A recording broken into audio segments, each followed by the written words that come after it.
c'est une vidéo que je voulais faire il y a quelques temps, enfin il y a quelques semaines avant le Grand Prix de Grande-Bretagne. C'était un peu comparé, bon, même si vous allez me dire que c'est deux époques différentes, mais on va tenter d'essayer de comparer les deux duels. Le duel mythique entre Senna et Prost dans les années 80, 80, fin 80 et début 90. Et puis également le duel Hamilton-Verstappen, le duel de cette année de 2021. Vous l'aurez compris, avec ce qui s'est passé en Grande-Bretagne, ça a encore renforcé ma position sur le fait que le duel Hamilton-Verstappen est presque équivalent à celui du duel de Senna et Prost, notamment en 89 et 90, les deux accrochages au Japon, entre Senna et Prost quand ils étaient à l'époque équipiers chez McLaren, puis rival, l'un chez McLaren et l'autre chez Ferrari.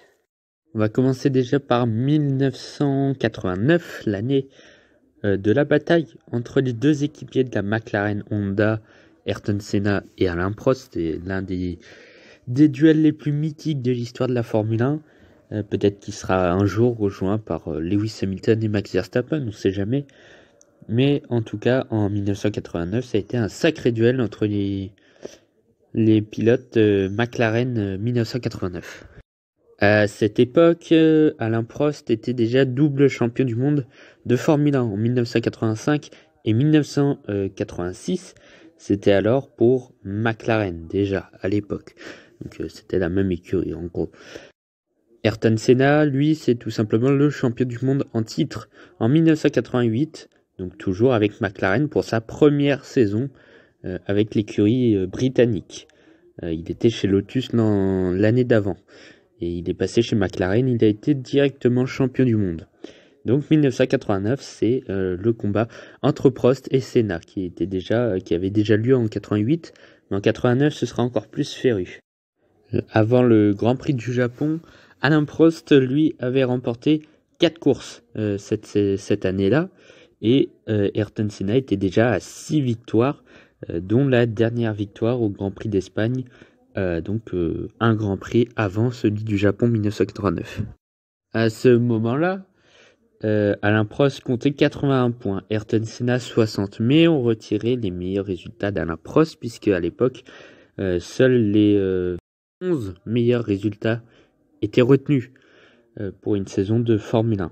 Vu qu'Ayrton Senna n'avait marqué aucun point sur les autres courses, mis à part ses victoires, sauf lors d'un Grand Prix où il avait marqué 6 points, donc les 6 points de la deuxième place, si je ne me trompe pas. Donc, à part ça, Ayrton Senna n'a jamais marqué de points. Donc c'est pour ça qu'il avait un gros retard malgré 6 victoires. C'est qu'à part 6 victoires et 7 podiums, pas de points. Donc, ça a compliqué la donne pour le Brésilien, mais quand il finissait une course, il l'a gagné quasiment tout le temps. La course du Japon, si Alain Prost finissait devant Ayrton Senna ou que les deux ne marquaient pas de points, Alain Prost était certain d'être champion du monde de 1989 devant Ayrton Senna. Derrière, c'était Nigel Mansell qui était à l'époque à la 3e place, même s'il s'est fait passer par Padrezze à la fin. Mais bon, ils étaient déjà relégués à plus de 20 points des deux pilotes McLaren. Donc autant dire qu'ils étaient hors lutte pour le championnat. Donc pendant le Grand Prix du Japon, Alain Prost mène le Grand Prix, Senna est derrière, et donc Senna se rapproche, et là, dans l'avant-dernier virage, eh bien tout simplement, Senna va tenter de passer à l'intérieur, donc une manœuvre assez classique, mais il va faire un peu ce qu'on appelle maintenant un dive bomb, hein, clairement. Sauf que Prost, lui va lui tourner dessus, tout simplement. Alors il y en a qui disent non, il a tenu la trajectoire, il est passé, c'est Senna qui a fait l'erreur, mais quand vous regardez comment Alain Prost est dans le virage ici sur la photo, vous dites il y a un problème. Il tourne beaucoup trop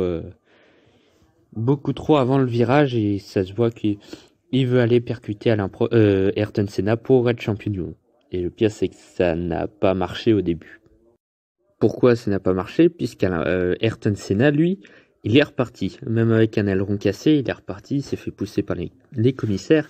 Il a emprunté la chicane, enfin le zigzag pour revenir sur la piste, rentrer au stand, changer l'aileron, et puis la McLaren est tellement au-dessus du lot que finalement il a dépassé tout le monde, il a gagné le Grand Prix. Sauf que Alain Prost est allé se plaindre, et donc voilà, on connaît la suite, hein. Senna a été déclassé, Nannini a remporté la course sur sa Benetton, et donc Ayrton Senna a été disqualifié, donc pas de points, et donc Alain Prost a été titré ce jour-là. C'est un peu misérable, mais bon, pourquoi pas? Pourquoi pas? Rebelote en 90, Senna et Prost du bat. Prost est allé chez Ferrari cette année-là. Et donc au premier virage, toujours du Grand Prix du Japon. Badaboum, encore un crash, mais cette fois c'est Senna qui l'a causé. Sûrement pour se venger de l'an passé. Et cette fois-ci, c'est Senna qui devient champion du monde ce jour-là. Donc il a pris sa revanche. Et donc Hamilton et Verstappen, c'est un peu la même action qu'en 90 au Japon. Les deux, ce sont un peu...